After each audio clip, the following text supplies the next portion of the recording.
Hello everyone, and Happy New Year. Today is 4th of January in 2023. I'm Yukiko Takahashi of National Institute for Material Science, NIMS in Japan. So it's my great pleasure to have an interview of Dr. Satoshi Hirosawa of NIMS. So he is special researcher of NIMS and was a leader of 10-year national project of the elemental strategy. The IEEE has been conducting the oral history project, an initiative to interview and document the pioneers in various fields. This project is quite important project in IEEE. We selected a few researchers who had a great contribution in the community, so we try to keep their historical background to the coming generation. So Hirosawa-san has a unique career, not only in research at the company, but also the leading national research project as a representative. And he has supported permanent magnet research in Japan. So fortunately, I was one of the members in his project, and I worked with him for more than 10 years, which is very precious experience for me. Thank you so much for your very kind introduction and for giving me this opportunity to be interviewed for the very important project. So permanent magnets are very important materials for our society, especially to realize green society where we need to reduce the carbon dioxide emission as adopted at the conference of COP26. The permanent magnet is one of the key materials, isn't it? Yes, it is. Permanent magnet can produce magnetic flux without any supply of energy once it is magnetized. And using this functionality, electrical motors and generators can achieve the highest efficiency. And in the past, permanent magnets played vital roles in transforming our world. And for example, steel needles played an important role in navigation to open the age of discovery in the 15th century. And in the 20th century, brass permanent magnet played a vital role in downsizing electric devices, and in this century we need them for the sustainable development goals. I see. Permanent magnet has very long history, and everyone agrees in the importance of the permanent magnet in our society. Okay, so I'd like to start off with some questions on your early stage of your life. So first of all, please tell me your full name, date and place of your birth. Okay. My name is Satoshi Hirosawa, and I was born in Kyoto, in Japan in 1953 in a family of a civil servant as the second son of 4 brothers. Oh, you have 4 brothers? Well, I have 3 brothers, and so entire 4 sons. I see. I see. And please tell me your childhood of your interests, hobbies, or other activities. Yeah, okay.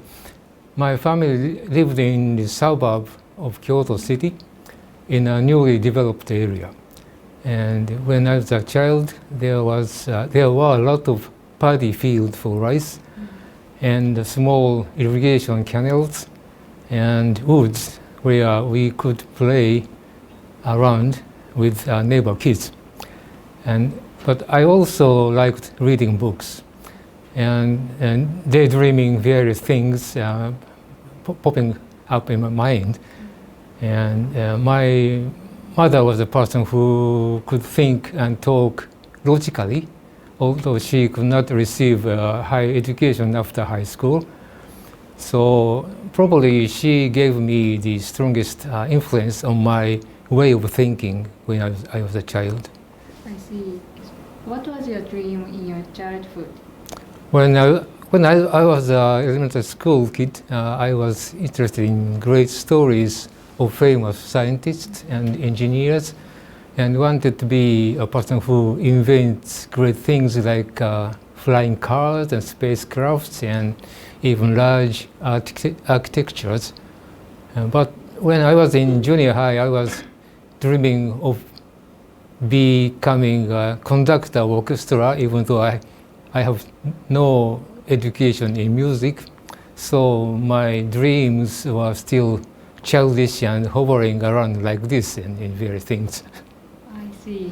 So, and then you went to the university, I mean Kyoto University, and you received your degree from the engineering department.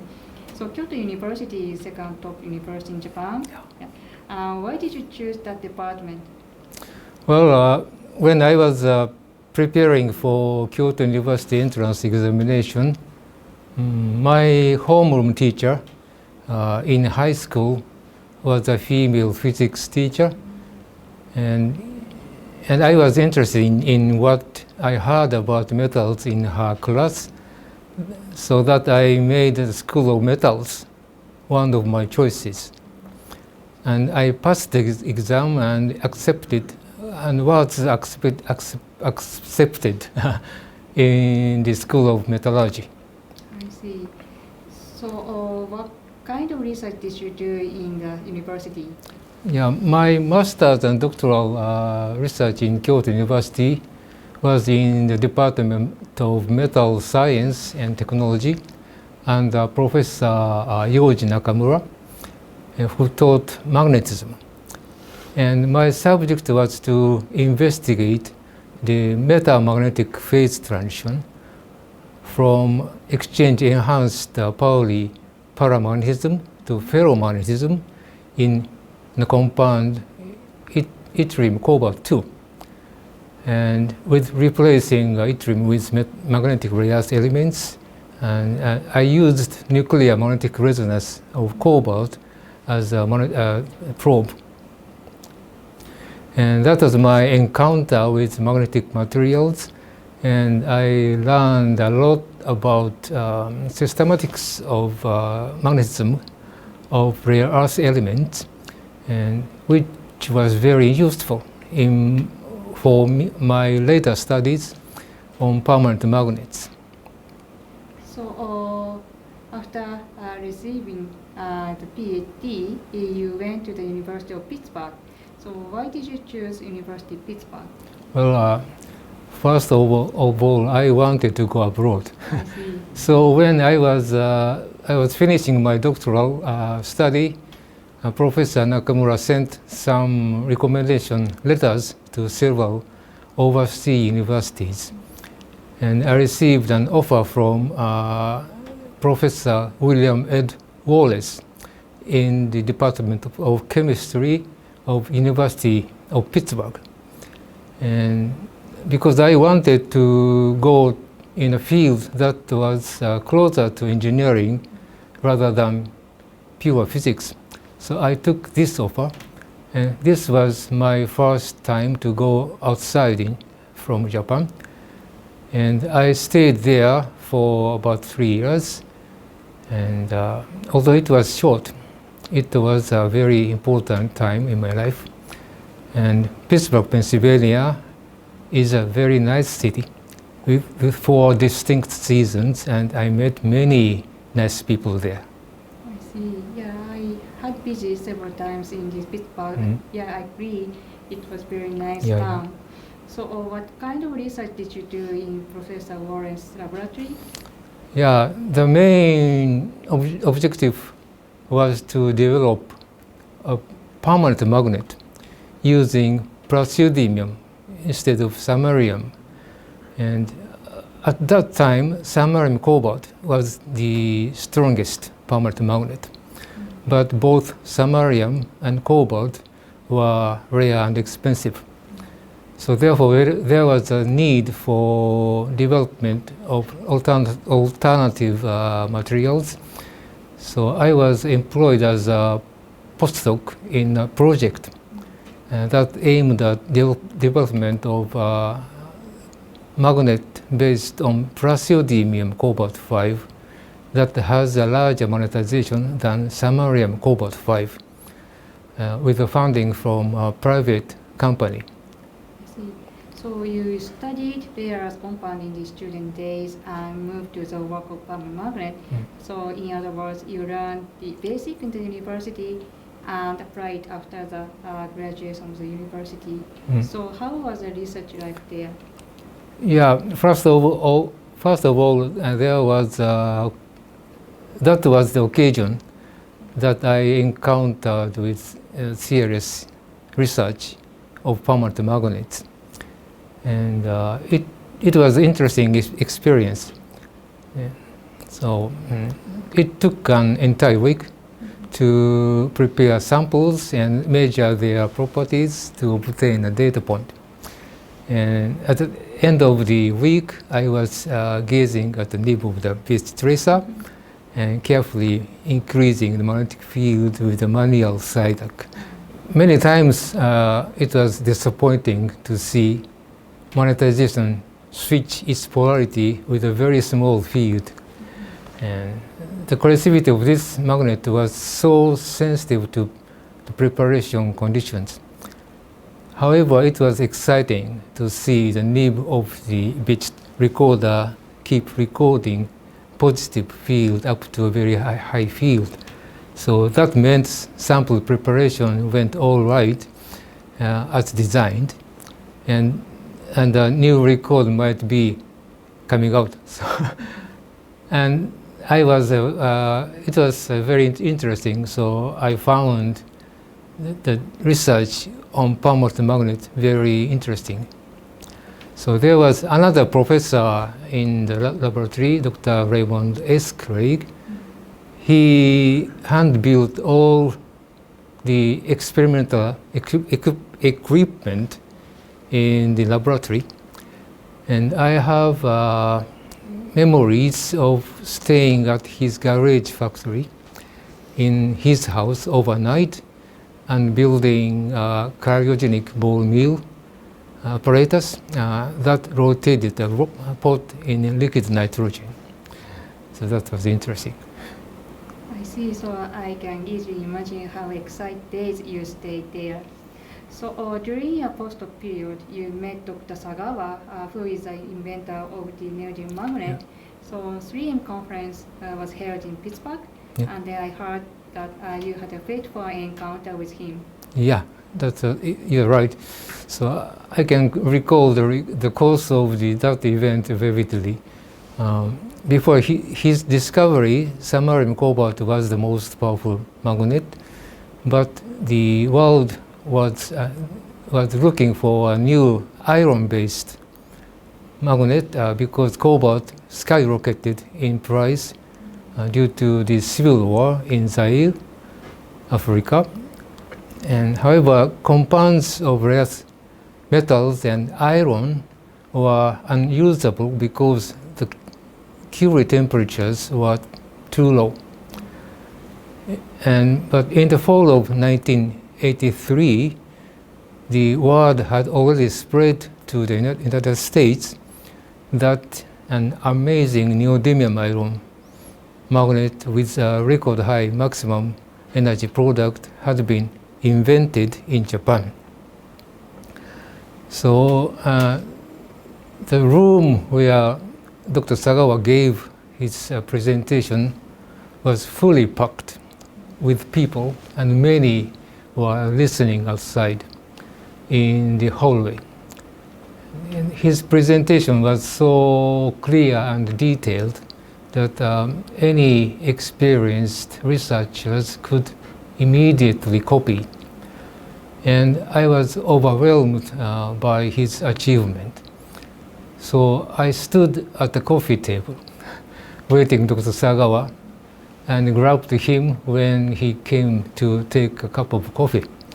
And I talked to him and asked some questions such as what would happen if dysprosium were used. So I saw him a little surprised on this question.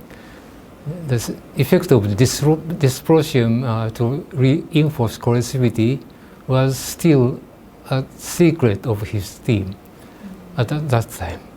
So that was a moment when my knowledge about systematics of layers was really useful.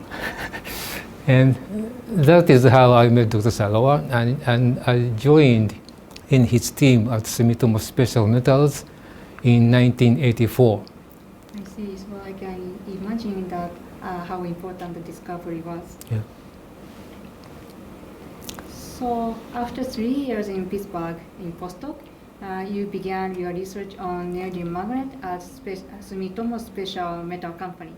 So you have been conducting basic research for higher performance and practical applications. But I heard that you have a persistent question of the mechanism of the coercivity. Yeah. Yeah, it is. Coercivity has been a great mystery for me since my earlier work on praseodymium cobalt 5. And it is still a great mystery to everyone who study magnetic materials today. And good magnets can't be developed without being able to control it. I see. So coercivity is an important parameter in the permanent magnet. So how did you start your research in the company? Well, after joining the company, my first task was to clarify how far the coercivity of neodymium magnets could be extended. And because coercivity is an extrinsic property depending on microstructure, the first step was to separate the factors into two categories, and those of microstructure origins and those of the intrinsic magnetism origins.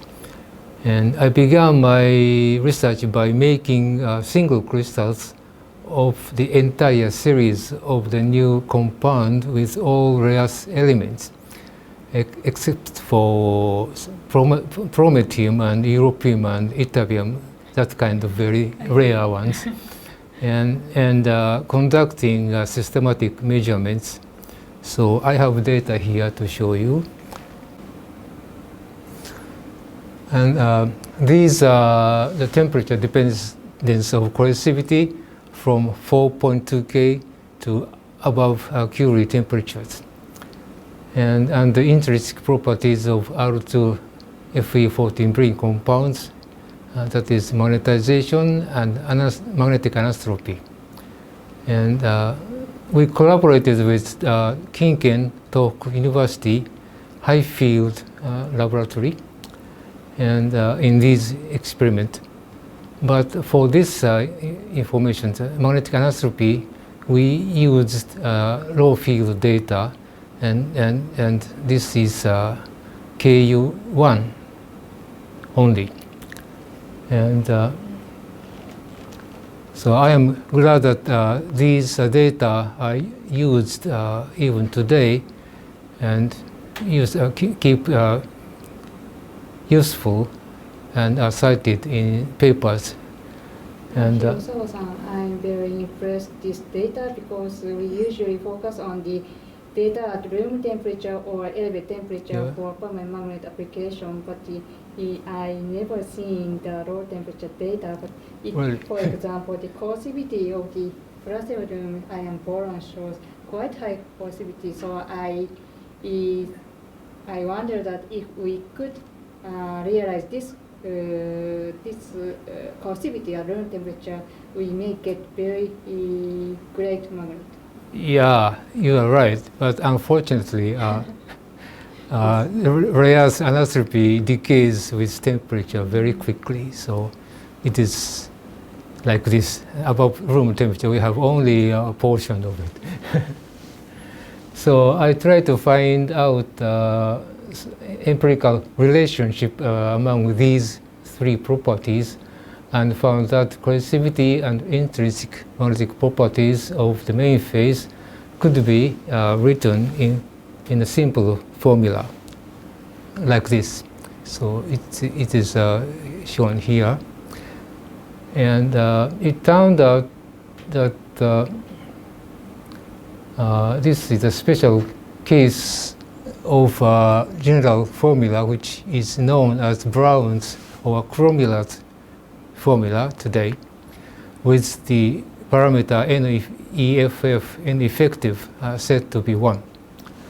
And in later precise studies, we found that these parameters changed with sample preparation, such as temperature of heat treatment temperatures or compositions, so on.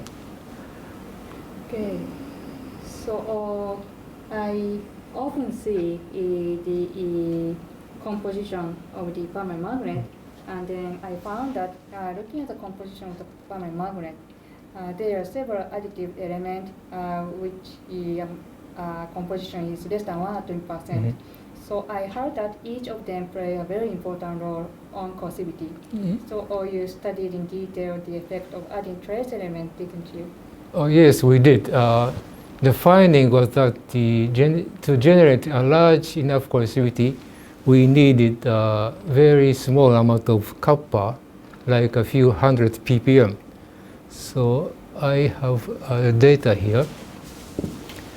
So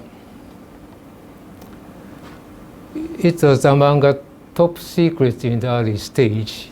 So therefore we didn't publish a paper. So this is from our early patent. And we observed that without adding very small amount of kappa,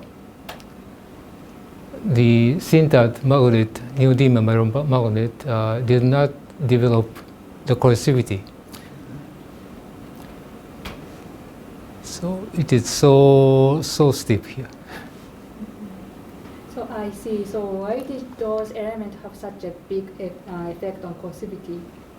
Well, because it was very important, significant secret in regulating coercivity in mass production. We conducted systematic experiments to investigate and pinpoint a set of elements that had large effects. And we tried to understand the underlying mechanism using the approach that we talked about a minute ago. And we observed that this parameter N-effective changed its value with such conditions like a slight change in composition and heat treatment temperatures. So it was strange because this parameter looked like a demagnetization factor. So it was unusual. So, but it took almost 3 decades from that time to fully understand the mechanism that govern these factors.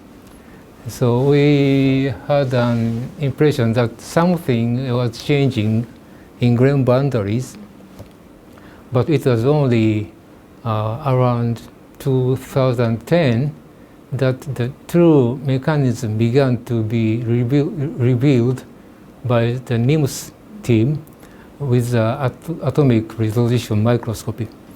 And it is now understood that these elements improve formation of the thin grain boundary phase to reduce the magnetic coupling among main phase grains. So it is interesting that you study from making single crystals of the entire series of the with all rare earth elements, and I think that academia could have done such studies. So why did your company conduct such studies? Well, neodymium iron boron was a revolutionary and destructive invention. So if you believe that something will become a new pillar of business that has never seen before, it is natural for the inventor to try to capture the entire knowledge. So the company wanted to pioneer a complete picture of the physical properties of a new family of compounds that were completely unknown to others. So at that time, the company was a step ahead in some area of basic research, such as construction of ternary neodymium iron boron, phase diagram, and so on. I see, I understand. So it was important for your company to get the priority in the basic understandings of neodymium magnet. So as researchers, we have a desire to know it all. Yeah, right. Okay, so the second achievement in your work is the development of nanocomposite magnets and the practical application of the resin bonded magnet. So what type of magnet is nanocomposite magnet? Yeah, nanocomposite magnet is a nanometer scale mixture. So I have a cartoon here, and it is a nanometer scale mixture of soft magnetic phase and hard magnetic phase exchange coupled to each other. And the magnetization of the soft phase is fixed by the strong anisotropy of the hard magnetic phase through the exchange coupling. And Phillips group at Eindhoven reported melt span isotropic material in 1988 that had only a few percent of neodymium, and it had remanence reaching about almost 70% of saturation magnetization, even though it was isotropic, so which was unusual. And the coercivity was still low for practical applications, and we saw a possibility to improve it. So we decided, and we installed a rapid clinching apparatus and began our research. So you did a very quick decision to purchase a facility. So what was the originality of the work? Yeah, we discovered that this material can be produced directly during the rapid quenching process with relatively slow quenching speed as shown here. So I have data here. So this is only about 5 meters per second. So this surface velocity of quenching was close to that was used in strip casting. And the strip casting process cartoon is here. This technology had been used in production of starting alloys for sintered neodymium iron boron at that time. And this process had an advantage over melt spinning in achieving high productivity because the molten alloy was supplied on a rotating quenching roll through a gutter-like guide to produce a quenched alloy instead of impinging molten metal through a small orifice onto the surface of the quenching roll, which is a technique called melt spinning. So the company decided to take this advantage and to develop a mass production technology for this material. I see. So, but the discovery in laboratory and industrialization of the discovery are very different stories. Yeah, certainly. We did not have any technology of rapid solidification that could be applied to process alloys containing rare earth elements. So to develop in-house facilities, we had to we had very little knowledge about the melt and the solidification behavior so that we needed to conduct a lot of fundamental research. Can you tell us some examples? Certainly. This is example. So I think it would be appropriate to tell you about our study of rapid solidification process. And fortunately, we were taking part in a national project for developing nanostructured metallic materials, which was led by Dr. Kazuhiro Hono of the NIMS. And therefore, in this study, we purchased a thermal imaging apparatus to measure the cooling curve and analyze the microstructure formation process and during the rapid cooling process.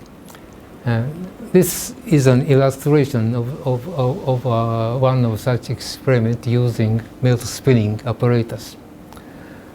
And the process is observed as a steady flow of materials in which a stable heat profile is established. So in this way, the microstructure and the phases formed in the materials were related to the cooling curve. So I can show you an example here. So this information of cooling curve here was combined with DSC measurement of crystallization from amorphous to the crystal state to compose time temperature transformation diagram like this.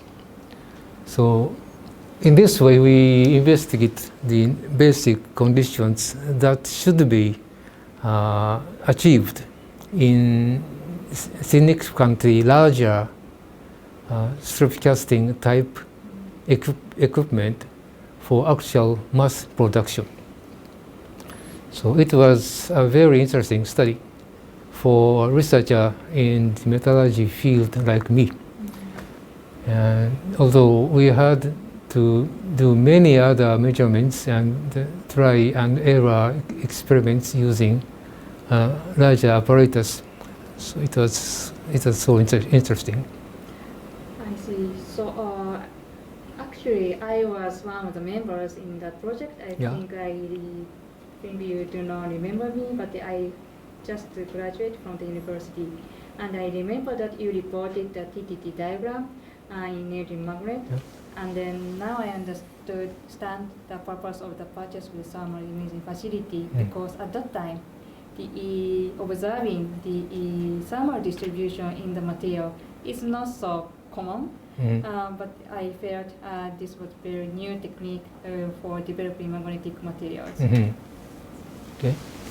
So what impact did it have on your career?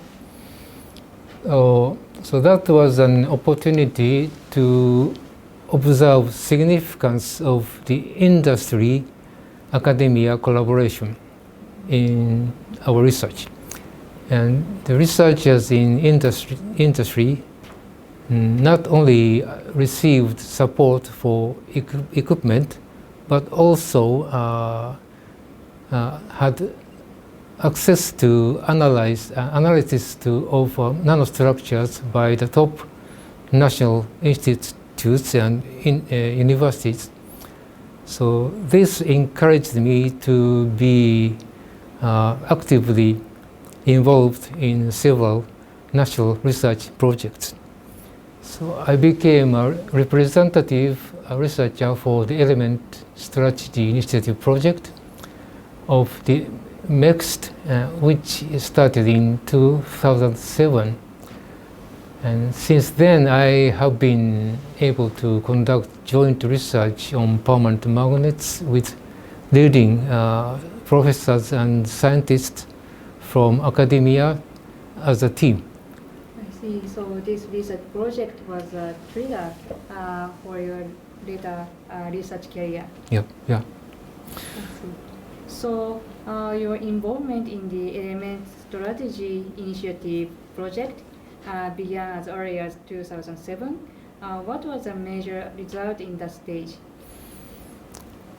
In the project, we were investigating a process that could create new grain boundaries inside of a coarse crystal of neodymium to iron 14B. So in the process that process was known since 1989, and in the process we used disproportionation and recombination reactions, difficult to pronounce, with hydrogen. And we studied how coercivity developed after new grain boundaries had been formed in the crystal by recombination reaction. So I have a cartoon here. And we discovered that coercivity developed in the last stage of hydrogen desorption process as soon as the neodymium was released from its hydride and diffused into grain boundaries and to form a very thin layer of neodymium-rich thin layer.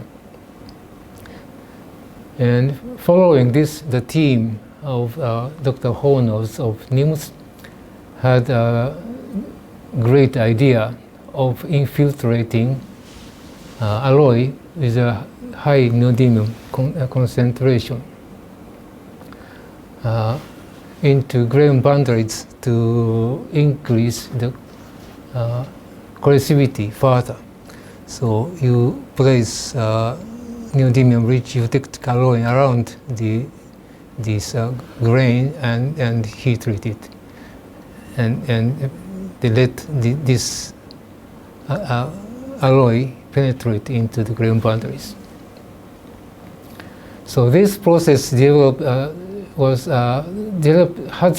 developed to be the main boundary, the grain boundary infiltration diffusion process that is used by academics worldwide today. I see. That was how you became involved in the Elemental Strategy Initiative project. So you resigned from Hitachi Metals. So Sumitomo Special Metal Company name changed to Hitachi Metals at some time, right? Yeah, it was absorbed by the Hitachi Metals. Merged. Yeah, and now Hitachi Metals changed its name to be. What is that? I forgot it. It's a Proterial. Proterial. Yes. Proterial. I see. So, but anyway, you resigned from Hitachi Metals in 2012, right? Yeah, right. And came to NIMS. Yes. So, what contributed to your decision? So the main reason was to join Element Strategy Initiative project to form research center for permanent magnets, so which started in 2012 at NIMS. So would you tell us how the new project was organized and what target is set? Well, in 2011, the rare shock took place, and the prices of rares skyrocketed. So the Japanese government decided to extend the Element Strategy Initiative and launched the next 10 years projects to form research centers in 4 important materials, which included permanent magnets. So Dr. Hono of NIMS took this opportunity and gathers members. And I was among the members who wrote the proposal. And our application was accepted, and the ESICMM, Element Strategy Initiative Center for Magnetic Materials, was launched. And it started in July 2012. So the objective of this project was to form All Japan Research Center to create high-performance permanent magnet without using critical elements, by laying out strong foundations of materials science of magnets.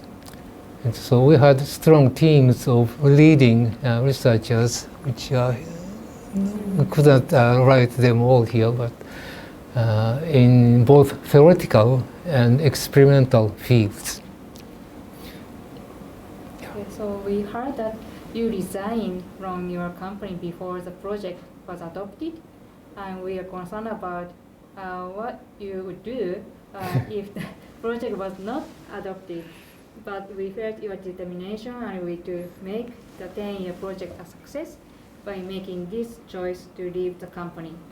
Yeah, I was 58 years old and already nearing retirement in my company.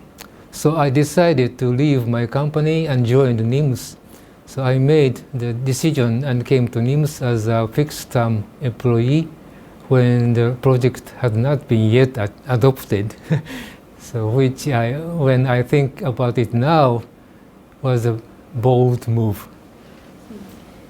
I believe that you have taken a unique lead in ESICMM project. So first, it was your life work of belief to understand the origin of the coercivity, which you have been carrying out for 10 years without getting catch up in the immediate result. Thank you. I could do it because people in ESICMM like you produced nice results on important timings.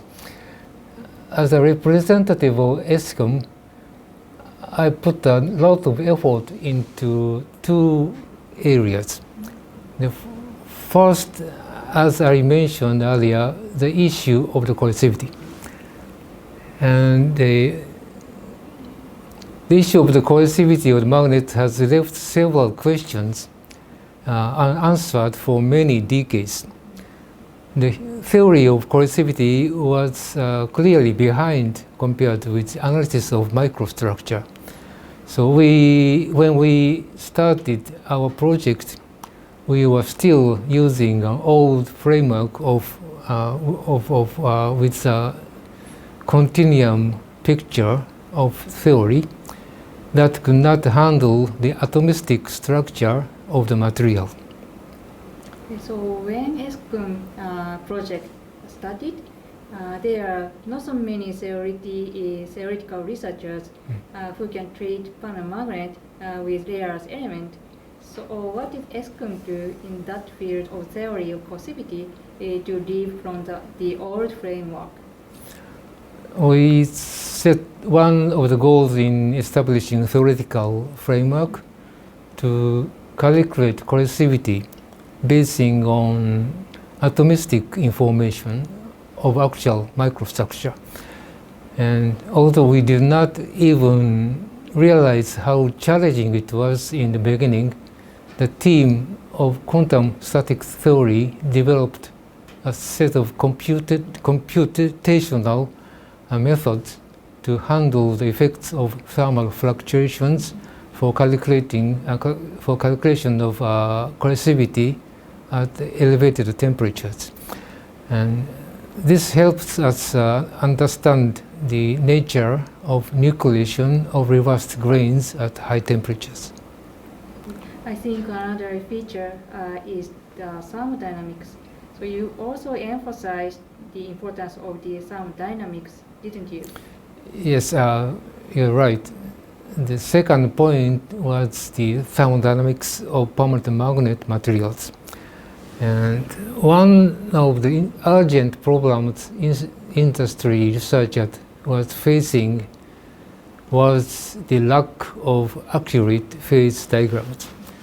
At that time, this was a field where the number of laboratories was decreasing rapidly in universities, and their successors were not fostered. So we were in a critical situation. So therefore, we focused on thermodynamics in our project. The ESICMM researcher, Dr. Taichi Abe of NIMS, had constructed a substantial database over the last decade. And of course, there were many other significant developments in addition to these subjects. And I think that the project strengthened the fundamental basis of material science of permanent magnets. Yes, I agree that 10-year project is a great opportunity to build a foundation. Yeah. So what were the major output in the field of material development? For the goal of creating new magnets, neodymium magnets are the most important material. And they were the main theme in ESICMM. In this area, from around 2010, it became clear that the thin grain boundary phase between the grains of main phase was not the paramagnetic material, as had been believed since its invention, but rather a ferromagnetic materials with the iron content higher than expected.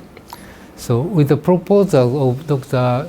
Tetsuya Nakamura from Springate, we conducted an experiment to measure the magnetization of the intergranular region of a sintered neodymium magnet, which is illustrated here. So we investigated the surface of sample fractured in an ultra-high vacuum on which these thin films of grain boundary phase are exposed. So we employed synchrotron soft X-ray beam as a surface-sensitive probe to measure spin polarization of iron atoms there.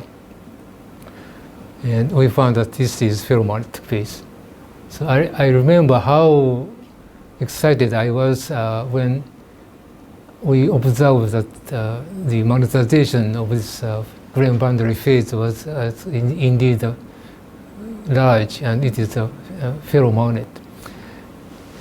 That meant that there was still plenty of room to improve coercivity.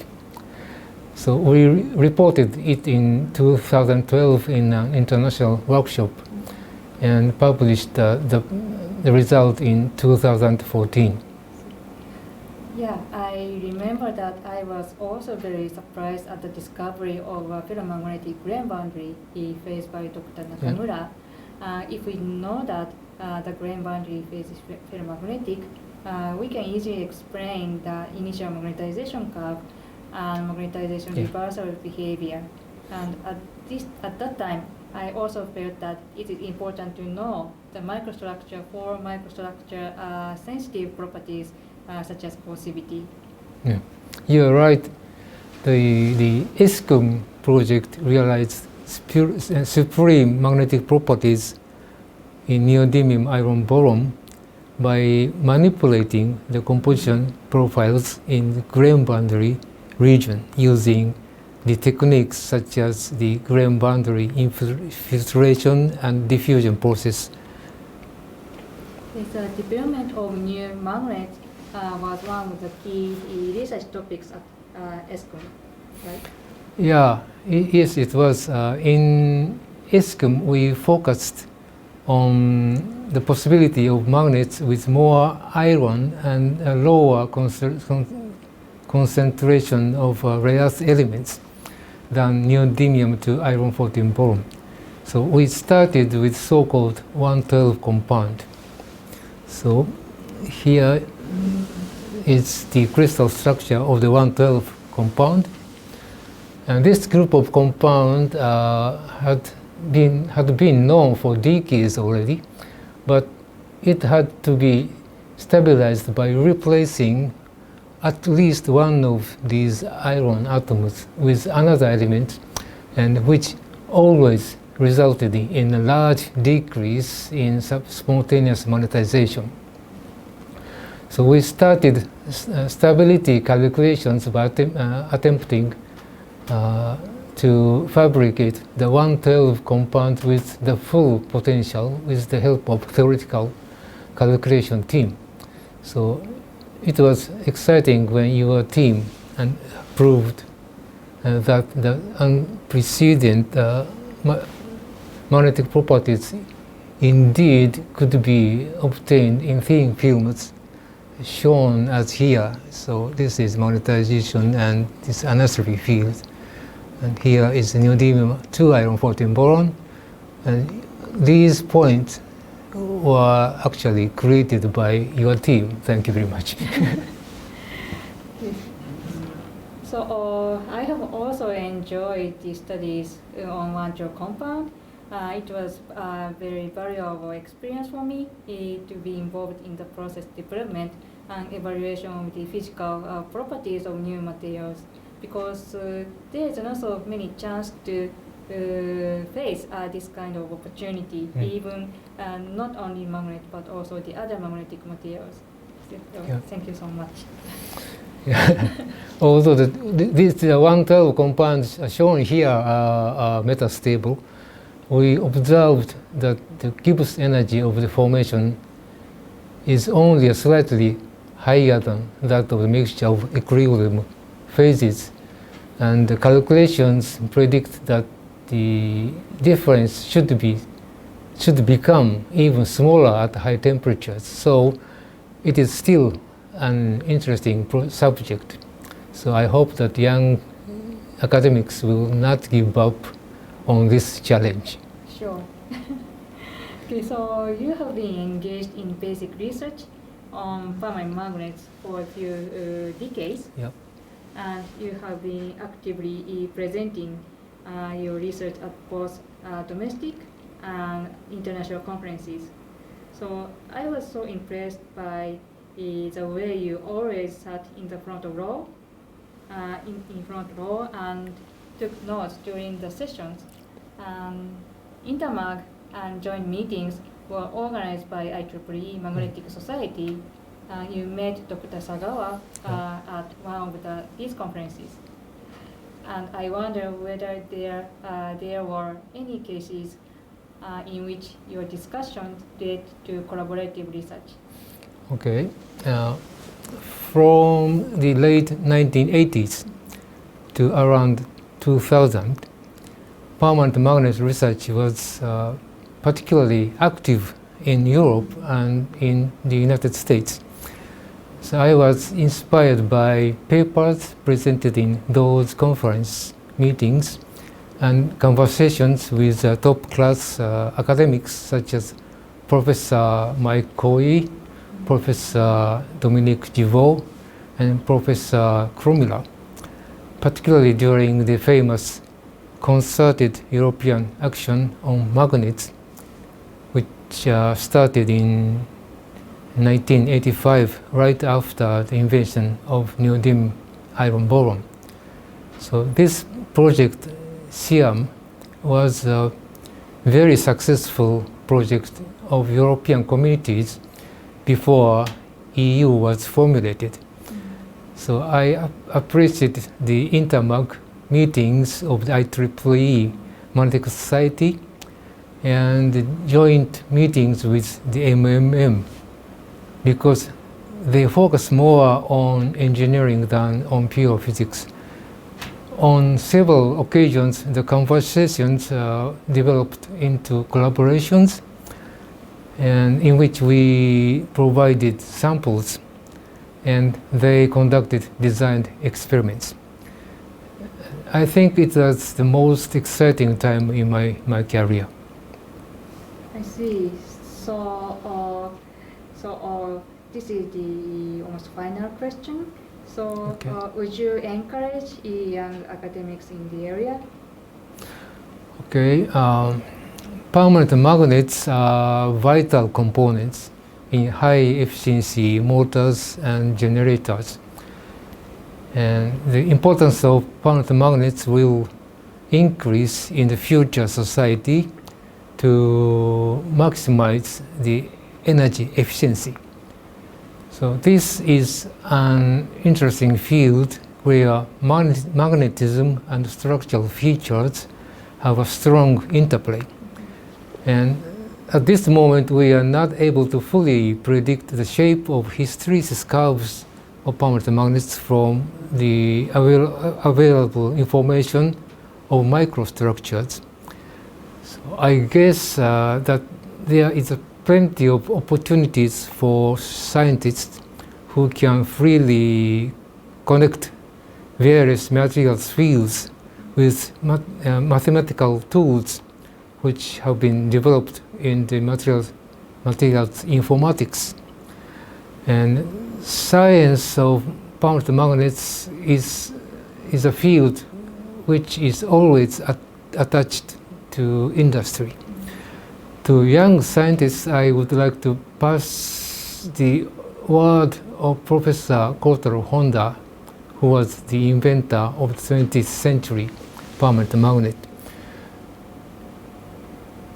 which is the case steel. So here is his word.